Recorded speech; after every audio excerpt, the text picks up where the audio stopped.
तो हम बात करते हैं यार एयर मासेस की।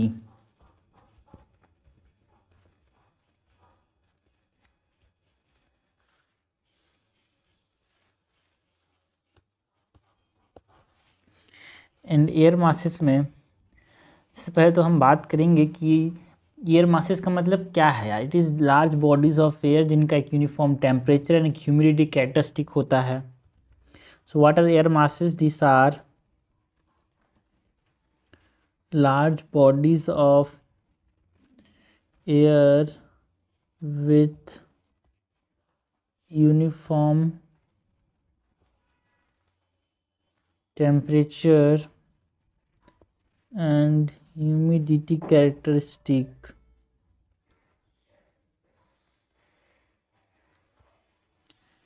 एंड ये जो एयर मासेस हैं ये किसके ऊपर बनते हैं यार, है ना, होमोजीनस रीजन के ऊपर बनते हैं, लाइक ओशियन के ऊपर बनते हैं एयर मासेस, प्लेन्स में बन सकते हैं, प्लेट्यूज में बनते हैं यार। So form over homogeneous regions like ocean, plains और plateaus। एंड समटाइम ये जो एयर मासेस हैं ये एक्सटेंड कर सकते हैं from the surface to the lower stratosphere तक एक्सटेंड कर सकते हैं यार। Extend from the surface to the lower stratosphere. Okay. And ये जो यूनिफॉर्म टेम्परेचर हम बोल रहे हैं यार, ये यूनिफॉर्म टेम्परेचर जो हम बोल रहे हैं it is influenced by the underlying surface, influenced by the underlying surface. Okay. तो एयर मासेस का एक यूनिफॉर्म टेम्परेचर होता है, ह्यूमिडिटी कैरेक्टरिस्टिक होता है यार, है ना। होमोजेनस रीजन में ये बनते हैं like ocean, plains and plateaus के ऊपर ये सरफेस से लोअर स्ट्रेटोस्फीयर तक एक्सटेंड कर सकते हैं। ठीक है। अगर हम एयर मासेस की बात करें तो सपोज करो ये हमारे पास नॉर्थ अमेरिका, मैप से देखते हैं भाई। ठीक है, ये हमारे पास अगर नॉर्थ अमेरिका है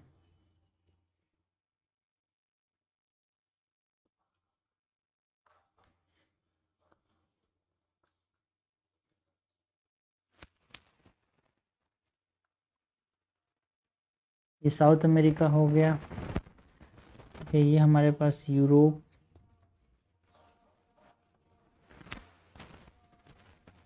ये हमारे पास एशिया हो गया भाई।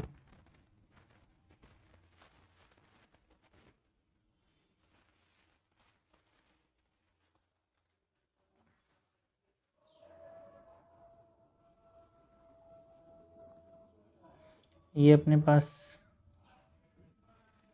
अफ्रीका हो गया।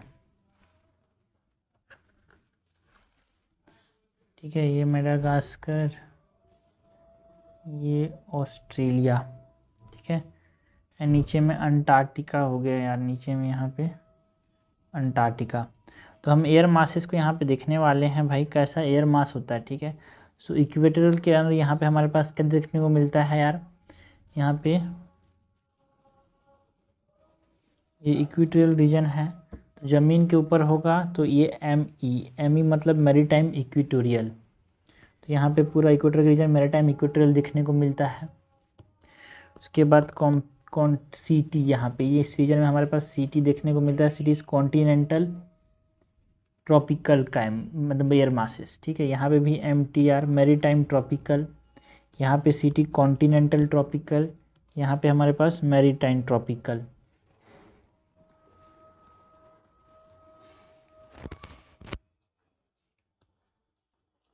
ओके। एंड नीचे में भी वही मैरीटाइम ट्रॉपिकल, या यहाँ पे भी हमारे पास क्या देखने को मिलेगा, मैरीटाइम ट्रॉपिकल, पैसिफिक ओशियन यहाँ पे अगर है। ठीक है, यहाँ पे maritime tropical and continental tropical. Continent के ऊपर continent and tropical air masses जो है कॉन्टिनेंट के द्वारा यहाँ पे देखे जाते हैं, इफेक्ट होते हैं यार, है ना। नेक्स्ट हम बात करें अबाउट, सो यहाँ पे maritime polar, continental polar,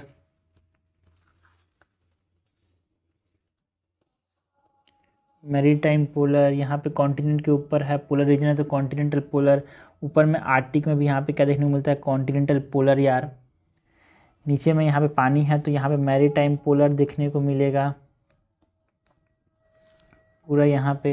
and यहाँ पे कॉन्टिनेंटल है CAA, CAA is what, continental Antarctic, अलग ही क्लाइमेट है ये, ठीक है। तो ये थोड़ा सा हौच पौच वाला हो गया, बट हाँ ये हमारे पास एयर मासेस की बात की हमने यार, क्योंकि ये कॉन्टिनेंट हो गया, कॉन्टिनेंट के ऊपर हमने ये एयर मासेस की बात की जो कि अफेक्ट करते हैं कॉन्टिनेंट एंड ओशियन के ऊपर है कि नहीं, उसको डिपेंड करता है यार ये। ओके, सो नेक्स्ट हम बात करते हैं about the condition of air mass formation की, एयर मास से जो फॉर्मेशन होता है तो क्या कंडीशंस हैं यार। नेक्स्ट हम बात करते हैं about the condition of air mass formation की।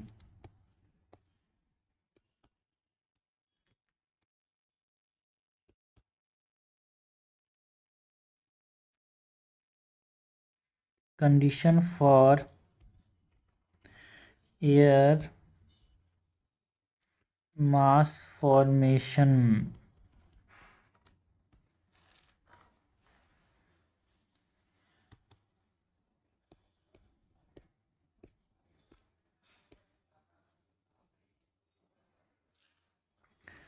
तीन इंपॉर्टेंट कंडीशन है यार एयर मास फॉर्मेशन के। यहाँ पे एक एक्सटेंसिव रीजन जहाँ पे gentle and divergent air circulation होता है, वहाँ पे एयर मास का फॉर्मेशन होता है।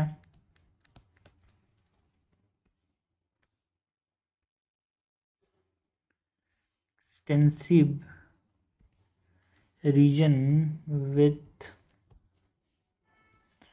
जेंटल डाइवर्जेंट एयर सर्कुलेशन, तो उस रीजन में यहाँ पे क्या बनते हैं, एयर मासेस का फॉर्मेशन होता है।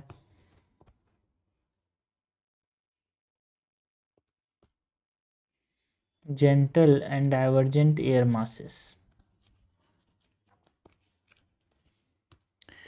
नेक्स्ट हाई प्रेशर जो है, areas with minimal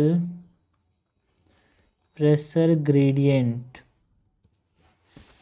air mass formation में क्या होना चाहिए, हाई प्रेशर एरिया होना चाहिए जिसका प्रेशर ग्रेडियंट कम होना चाहिए भाई, ये तो मूव कर जाएगा भाई एयर, कहाँ से एयर मास बनेगा। एंड मिड लैटिट्यूड में जो सोर्सेस हैं, मतलब साइक्लोनिक डिस्टर्बेंस नहीं होना चाहिए भाई। So mid latitude lack source region due to cyclonic disturbance, तो उसकी वजह से मिड लैटिट्यूड्स में ज़्यादातर यहाँ पे एयर मासेस के सोर्सेस एब्सेंट होते हैं। एंड थर्ड इज जो मिड लैटिट्यूड है, it lack source region due to cyclonic disturbance.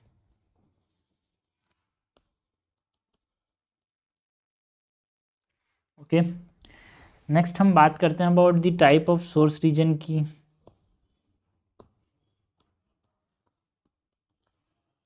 Source region कितने टाइप्स के हो सकते हैं।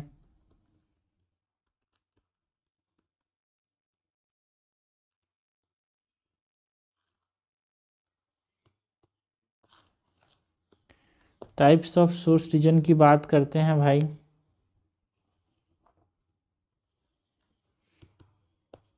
जिसमें वार्म ट्रॉपिकल एंड सब ट्रॉपिकल ओशियंस हैं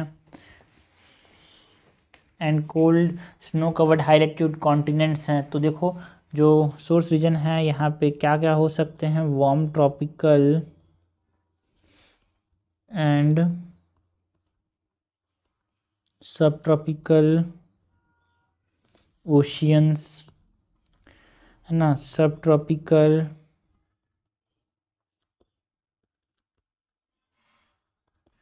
हॉट डेजर्ट्स की बात कर सकते हैं हम, cold high latitude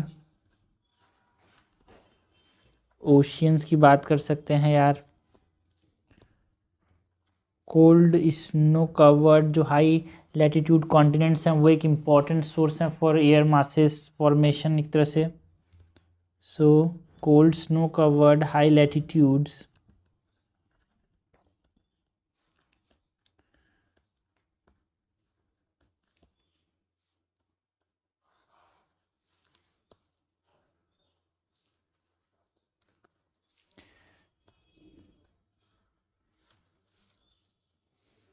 permanently ice covered regions. So these are the types of source region. Next हम बात करते हैं इन्फ्लुएंस ऑन वेदर कि क्या क्या इन्फ्लुएंस होता है एयर मासेस का, है ना, मतलब वेदर का क्या इन्फ्लुएंस होता है एयर मासेस में। सो इन्फ्लुएंस मतलब एयर मासेस कैसे वेदर को इन्फ्लुएंस करते हैं उसकी हम बात कर रहे हैं।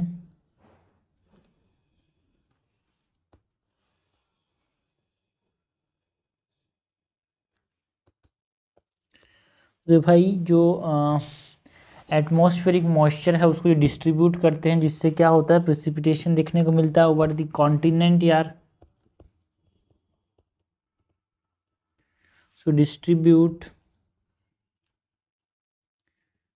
Atmospheric moisture and atmospheric moisture को डिस्ट्रीब्यूट करके क्या करते हैं कज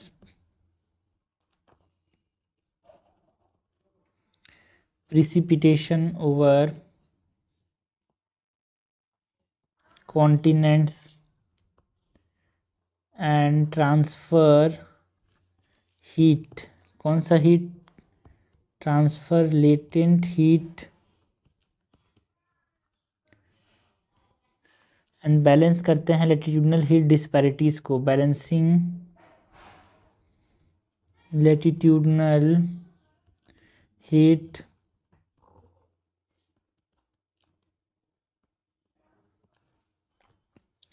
जो ट्रांसफ़र करता है भाई एक तरह से लेटेंट हीट को, जिससे ये लैटिट्यूडनल हीट डिस्पैरिटीज को बैलेंस करता है ना। वेदर पे एक तरह से प्रेसिपिटेशन करेगा। एयर मासेस एक तरह से ये क्या करते हैं लैटिट्यूडनल हीट डिस्पैरिटीज लाते हैं, मतलब एक ही लैटिट्यूड में डिफरेंट मतलब एक ही लैटिट्यूड में हीट जो डिफरेंस है उनको एक तरह से बैलेंस करता है ये। एंड जो एयर मासेस है it generate cyclones and storms at the boundaries of interacting air masses। जहाँ पे एयर मासेस एक दूसरे से इंटरेक्ट करते हैं वहाँ पे साइक्लोन्स एंड स्टॉर्म्स का फॉर्मेशन देखने को मिलता है भाई। ओके सो ये हमने बात की about types of source region and influence on weather air masses का। नेक्स्ट हम बात करते हैं about two types of air masses, जिसमें हम बात करेंगे about the cold air masses and warm air masses की।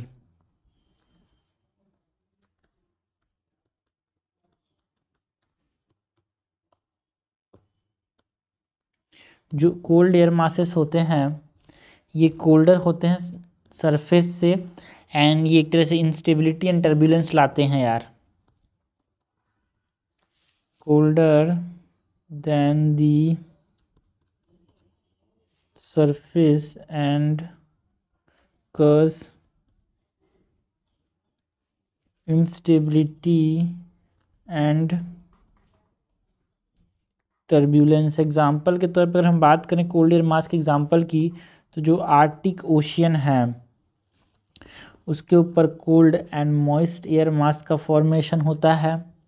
जो साइबेरिया वाला रीजन है दैट इज़ रशिया में है वहाँ पे भी कोल्ड एंड ड्राई एक प्रकार से एयर मासेस का फॉर्मेशन होता है। ठंडी जगह में ठंडी एयर मास, ठीक है, गर्मी वाली जगह में गर्म एयर मास। बारिश बादल होगा तो मतलब आर्टिक है आर्टिक ओशियन है, ओशियन में तो मॉइस्चर होगा तो ऑइस्चर में तो कोल्ड एंड मॉइस्ट। साइबेरिया में ठंडी है बट ज़मीन है तो यहाँ पे ड्राई एयर मासेस, ठीक है।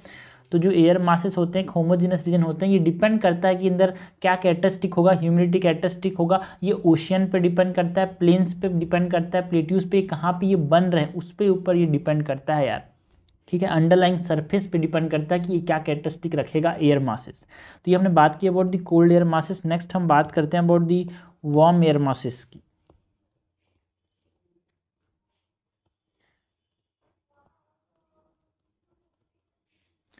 तो जो वार्म एयर मासेस है, नाम से समझ आ रहा है, वार्म मतलब ये क्या होंगे, गर्म जगह में बनेंगे, so it is warmer than the surface,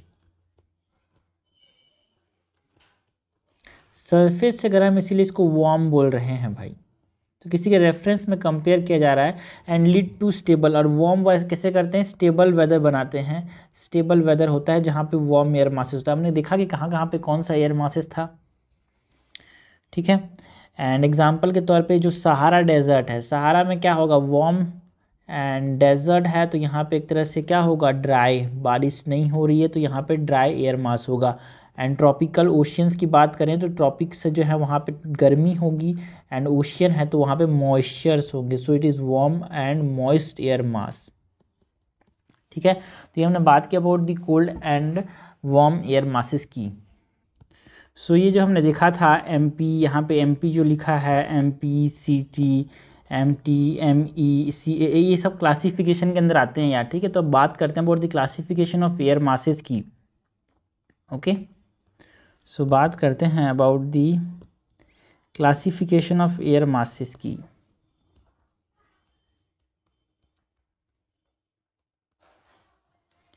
classification of air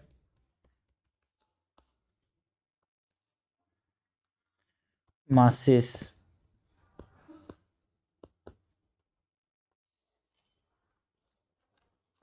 तो एयर मासेस को हम 5 तरीके से यहाँ पे क्लासीफाई कर सकते हैं यार। पहला तो कॉन्टिनेंटल पोलर, इसको हम सीपी से यहाँ पे डिनोट करते हैं।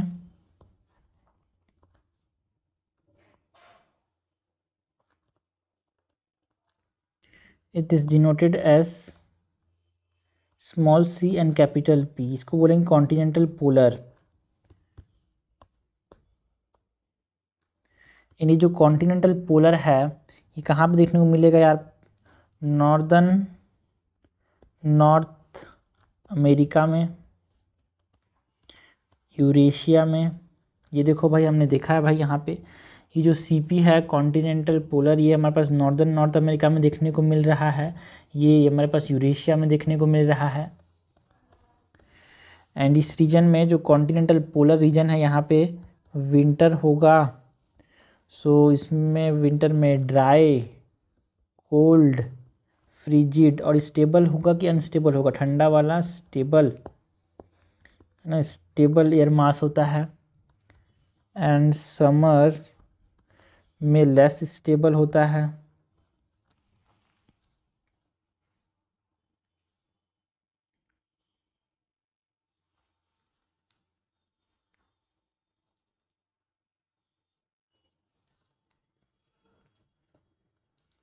तो यहाँ, ठीक है भाई, तो यहाँ पे गलती हो गया, कोल्डर देन सरफेस, तो ये क्या होता है, स्टेबल वेदर होता है जिसकी वजह से, ठीक है। Colder air masses are stable यार, so lead to stable weather. And जो वार्म एयर मासेस है, तो हमारे पास वार्म कंडीशन में साइक्लोन्स का फॉर्मेशन होता है। सो वार्म एयर मासेस जो होते हैं वो एक तरह से इनस्टेबिलिटी लाते हैं, सो दे आर इनस्टेबल यार, ठीक है। कज इंस्टेबिलिटी एंड टर्बुलेंस, कज इंस्टेबिलिटी एंड टर्बुलेंस, ये हमने बात की about the warm air masses की। तो यहाँ पे कॉन्टिनेंटल पोलर में क्या हो रहा है, विंटर सीजन में dry and cold air mass बन रहा है, तो ये स्टेबल होगा। बट समर में क्या होगा, लेस स्टेबल हमारे पास एयर मास होता है, बिकॉज गर्म जो एयर होता है वो मूव करने की कोशिश करता है यार, एंड ये वार्मर होता है and it reduce the snow. तो ये हमने बात की अबाउट दी कॉन्टिनेंटल पोलर, दो तरह की हमारे पास बात की इसमें, विंटर एंड समर की। कॉन्टिनेंटल पोलर के बाद हम बात करते हैं बहुत मैरीटाइम पोलर की। पोलर रीजन में पानी वाले जगह, ठीक है। मैरीटाइम पोलर, यहाँ पे देखो भाई मैरीटाइम पोलर कहाँ पे है, यहाँ पे मैरीटाइम पोलर, ये रहा मैरीटाइम पोलर। कॉन्टिनेंटल पोलर हमने देखा कॉन्टिनेंट के ऊपर था, पानी के ऊपर मैरीटाइम पोलर। तो मैरीटाइम पोलर जो है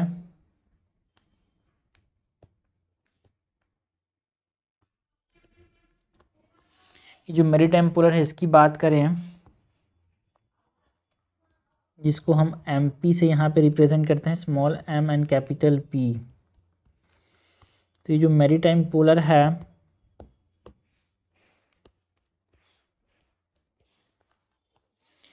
मैरीटाइम पोलर जो है ये वार्म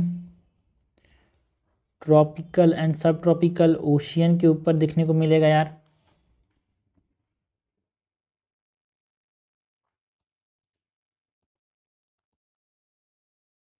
है ना, जो 40 to 60 डिग्री लैटिट्यूड्स में देखने को मिलते हैं वहाँ पे।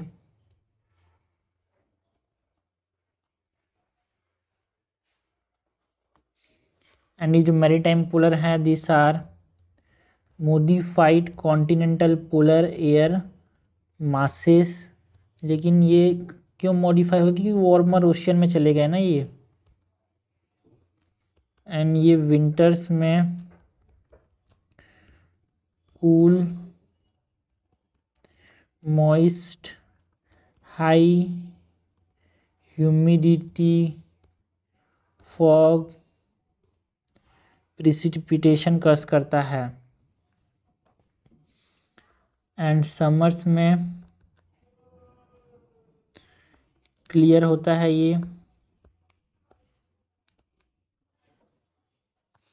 विंटर के बाद ये समर में कैसा होता है यार, clear fair and stable weather बनाता है। ठीक है, विंटर की बात करना बहुत ज़रूरी है, समर की बात करना बहुत ज़रूरी है। कॉन्टिनेंटल पोलर मैरीन पोलर के बारे में हम बात करते हैं अबाउट कॉन्टिनेंटल ट्रॉपिकल की।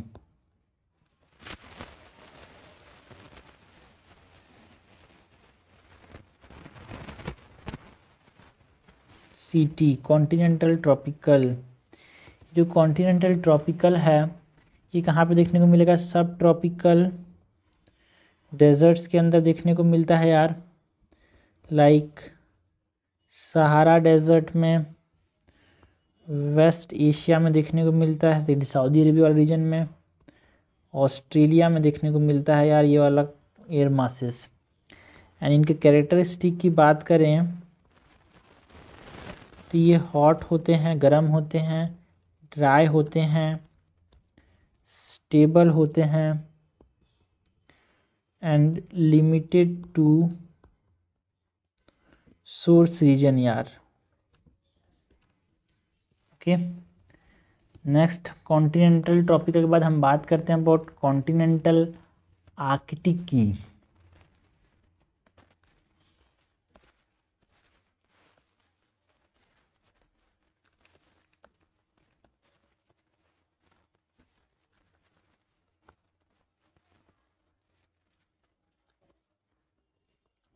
इसको हम स्मॉल सी कैपिटल C से रिप्रेजेंट करते हैं, कॉन्टिनेंटल आर्कटिक। ये कैसा होता है यार, very cold, dry, polar, ice covered region में होता है and permanently ice covered continents में देखने को मिलता है in the arctic and Antarctica.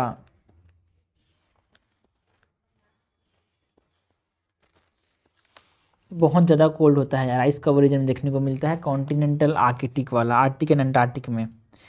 Next जो हम बात करेंगे एयर मासेस की वो है मैरीटाइम ट्रॉपिकल।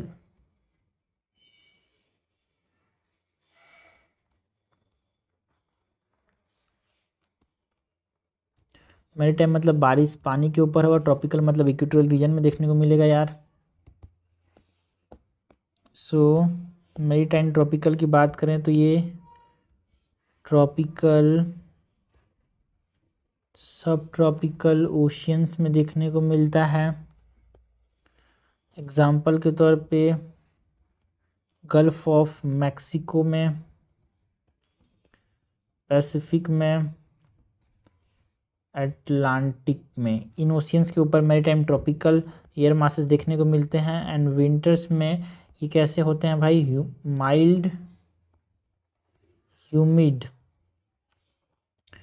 फॉगी होते हैं। एंड ये स्काइज को एक तरह से छुपा देते हैं, ओवरकास्ट स्काइज।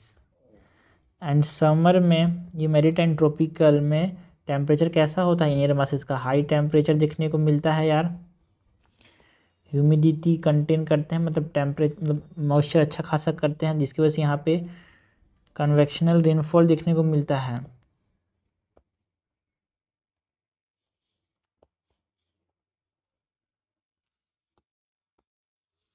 ये हमने बात की बहुत विंटर एंड समर की। तो अगर एक तरह से क्लासिफिकेशन ऑफ एयर मास में, तो हमने एक ब्रॉड क्लासिफिकेशन 4 तरीके से क्लासीफाई किया।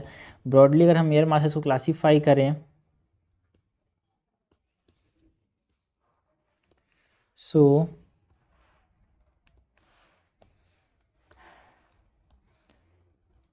एयर मासेस को हम ब्रॉडली जो है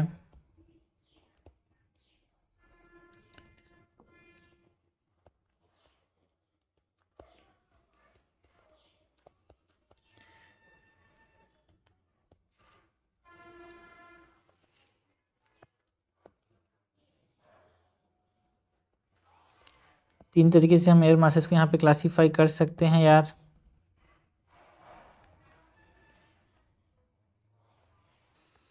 एयर मासेस को यहाँ पे हम क्लासीफाई कर सकते हैं, geographical classification, thermodynamic classification and mechanical classification. तो हमने जो देखा है ये जियोग्राफिकल क्लासिफिकेशन है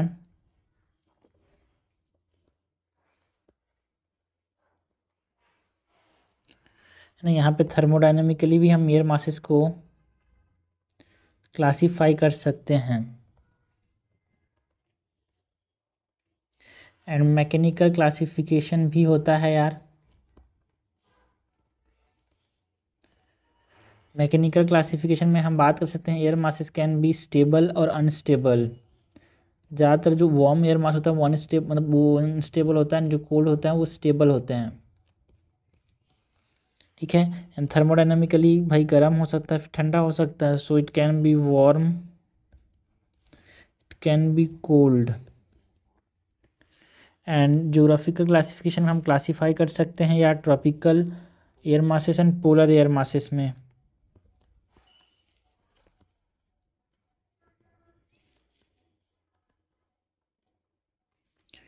tropical air masses and polar air masses.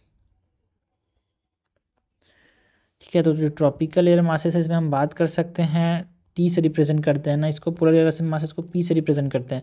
Tropical air masses जो है वो यहाँ पे कॉन्टिनेंटल पोलर हो सकता है या फिर ओशियन ट्रॉपिकल एयर मासेस हो सकता है। ओशियनिक ट्रॉपिकल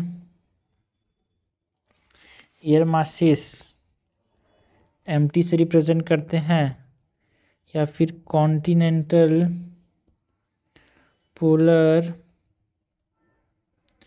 एयर मासेस सीटी से रिप्रेजेंट करते हैं। एंड जो पोलर मासेस है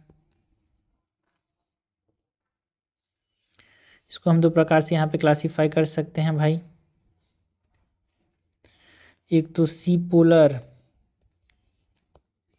एमपी मैरीटाइम पोलर बोलते हैं इसको, एंड कॉन्टिनेंटल पोलर सीपी। तो ये एक तरह से ब्रॉड क्लासीफाई किया हमने एयर मासेस को। उससे पहले हमने एयर मासेस जो ओरिजिनल जो ज्योग्राफी का मेनली क्लासिफिकेशन इंपॉर्टेंट होता है उसमें हमने बात की अबाउट कॉन्टिनेंटल पोलर की, कॉन्टिनेंटल ट्रॉपिकल की, कॉन्टिनेंटल आर्किड जो कि बहुत ज़्यादा कोल्ड होगा, and maritime polar and maritime tropical, ये क्लासिफिकेशन किया एयर मासेस का। उससे पहले हमने देखा कि कोल्ड एयर मासेस क्या होते हैं, का एग्जांपल देखा।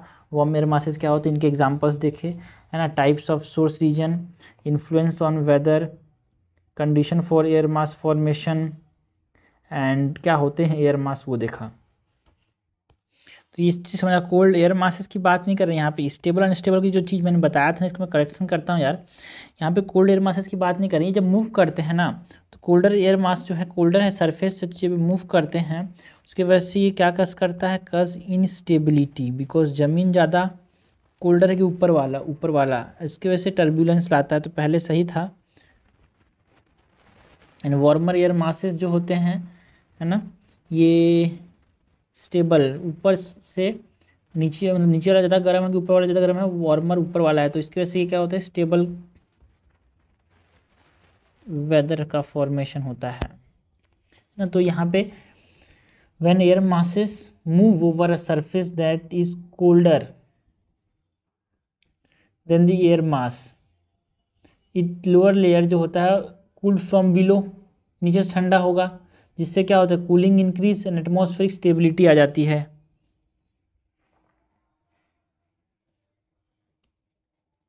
कि नीचे वाला सरफेस ठंडा है ना भाई, ऊपर वाला गर्म है, इसीलिए तो ये मूवमेंट की बात कर रहे हैं, ठीक है। तो यहाँ मूवमेंट के समय की बात कर रहे हैं कि देखो जब कोल्ड एयर मास है, नीचे सरफेस जो है वो क्या है, ज़्यादा कोल्ड है कि ऊपर वाला ज़्यादा कोल्ड है, ऊपर ज़्यादा कोल्ड है, नीचे वाला क्या होगा, ठंडा होगा। नीचे वाला ठंडा होता है ना, उसकी वजह से